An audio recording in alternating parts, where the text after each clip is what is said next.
I gave him an ultimatum in front of our friends. Either do what I said or pack his bags. The look on his face told me everything.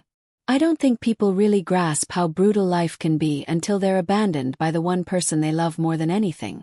That's exactly what happened to me. The person who was my entire world walked away. And I had to face the harsh truth. It was my fault. They say you never realize what you have until it's gone. I didn't just realize it, I lived it. This story is about Larry and me. He was my boyfriend and we had been together for a year. In the beginning, things were amazing.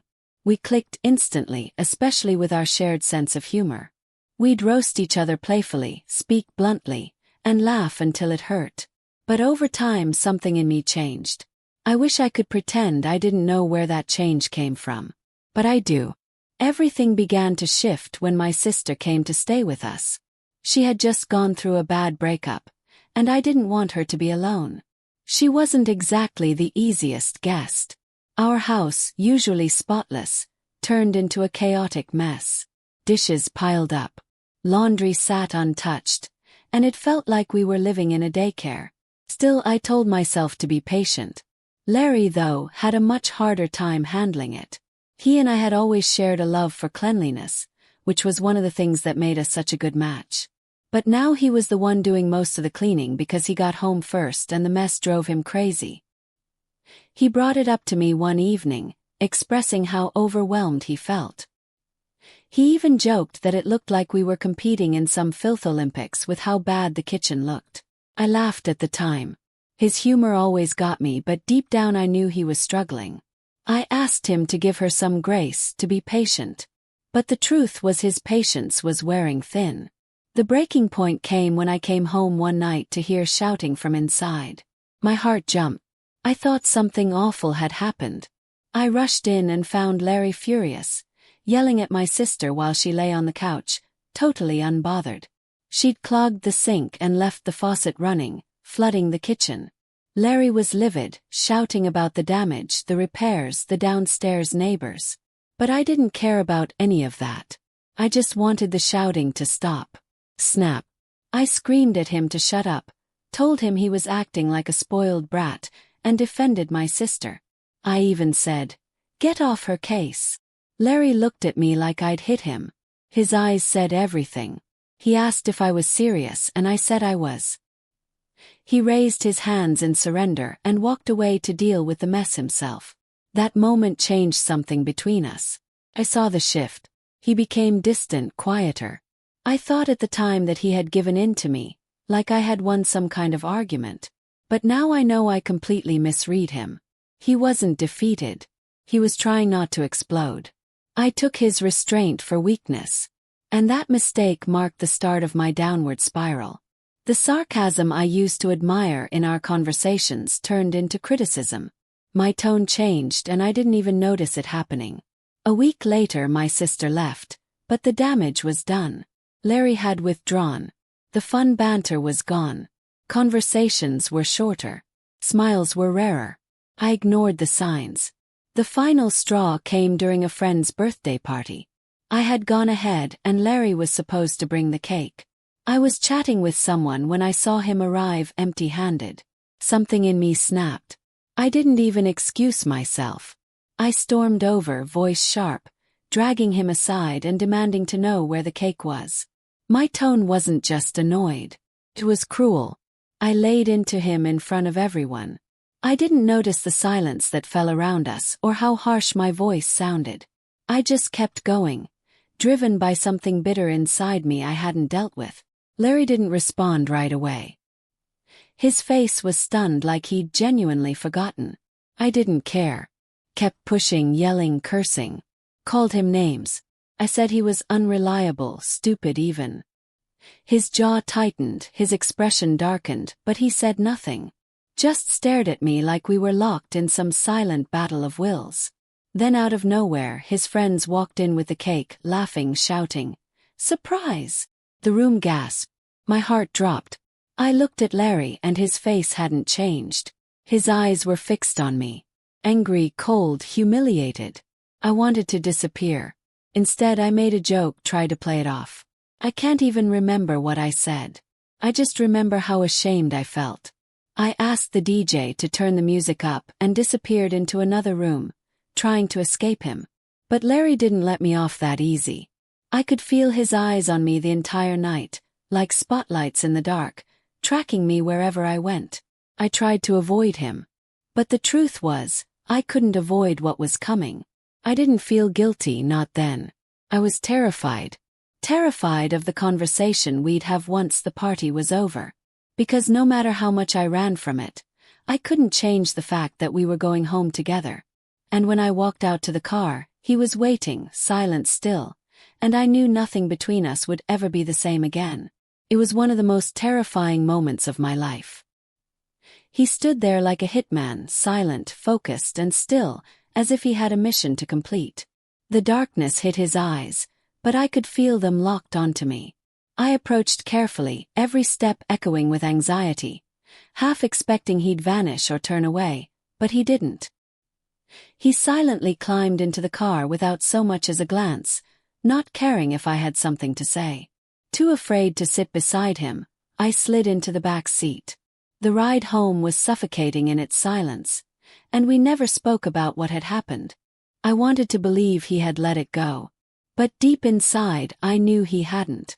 Instead of facing it, I buried the incident like a child, hoping a mess would disappear if ignored.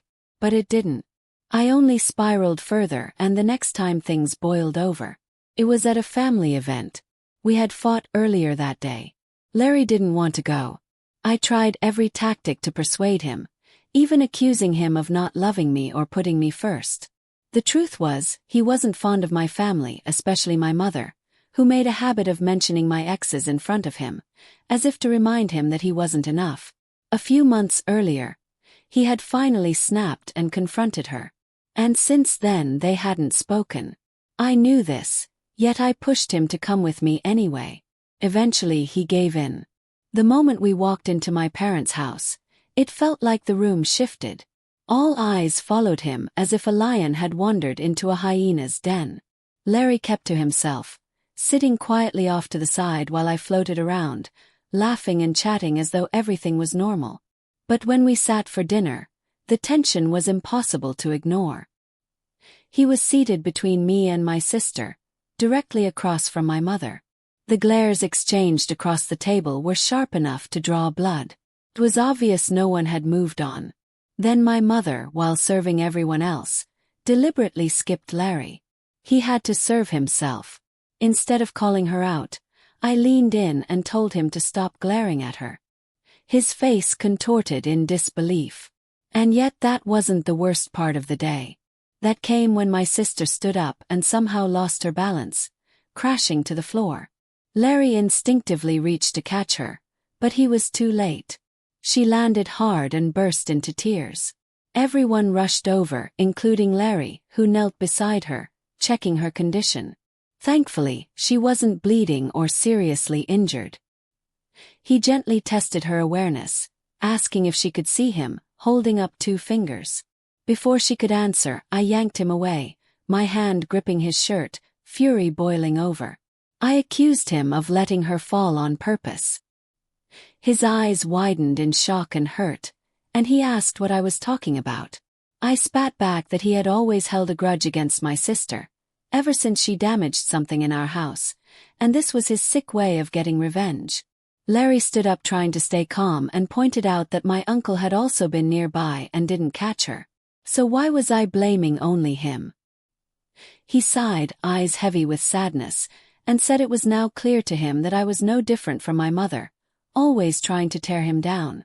Instead of stepping in to calm things, my mother sided with me, saying he could have caught my sister if he wanted to. Larry shook his head, heart clearly broken, and walked out. I should have left it at that. Let it cool down until we were home. But I didn't. When we got back, he was waiting for me like a predator ready to pounce. His first words: "What do you think you were doing back there?" I waved him off, too exhausted for what I called another unreasonable fight. His eyes narrowed. "What's that supposed to mean?" he snapped. I called him manipulative. A coward who pretended to be innocent while plotting revenge. The argument exploded. We yelled, neither of us willing to back down. Finally he just walked out. For 2 days we didn't speak, a first for us. The silence was unfamiliar and unbearable. Then our friend Brittany stopped by. She felt the tension instantly and tried to lighten the mood by suggesting we all go to a friend's party. Neither Larry nor I was interested, but Brittany wouldn't give up. I had already made up my mind. I wasn't going. I didn't have the energy to fake happiness, but then I heard Larry ask, "Who's going to be there?" Froze. He was actually considering it. Brittany listed some of his closest friends, and I saw something shift in him. He nodded. "All right." Brittany turned to me, but I stayed firm. I wasn't going. As Larry got ready, Brittany kept nudging me, but I didn't budge. Then, without much warning, the two of them left together. I stayed behind, but my mind went into overdrive. I kept picturing them laughing, drinking, getting closer, and then my thoughts took a dark turn. I remembered how Brittany used to have a massive crush on him. She'd said she was over it, but what if she wasn't? The idea of them alone having fun drove me mad. I threw on an outfit and rushed out. When I got outside, I realized Larry had left his car behind. He had gone with her. That only worsened the storm in my head. I drove like a maniac to the party. And when I got there, my worst fears stared me in the face. Larry was laughing more than he had in weeks, and Brittany was right next to him. Rage consumed me. I stormed over and called his name, my voice sharp, slicing through the music. He turned confused. I was trembling with emotion, jealousy, rage, shame. I told him to get up and come home.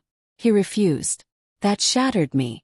I threatened him right there in front of his friends, saying if he didn't come with me now, he could pack his things and never return. He laughed, a dark, unsettling sound. Then with eyes cold and calm he said, "I've tolerated you for the last time." That was the moment everything changed. After the party, he told me to leave him alone. He said it was over. I laughed, thinking it was just anger talking. I even packed his things for him, expecting some dramatic reunion. A plea, a fight for us. But when he came home, he took the bags and walked out without hesitation. I screamed after him that if he walked out, he better not come back. He turned and replied, "Why would I come back to hell?" I stood there stunned. Days passed. I waited, nothing. A week, then 2. Still nothing. Desperate, I tracked him down and tried to talk to him. He didn't even let me finish a sentence. His eyes burned with anger. He said he never wanted to see me again. This was the same man who once told me he couldn't imagine life without me. Now he won't even acknowledge my existence. Even our mutual friends stay out of it. They know how angry he is. My own family has given up trying to fix things. Now there's nothing left. Just silence, regret, and the heavy weight of knowing I destroyed the one thing I thought was unbreakable.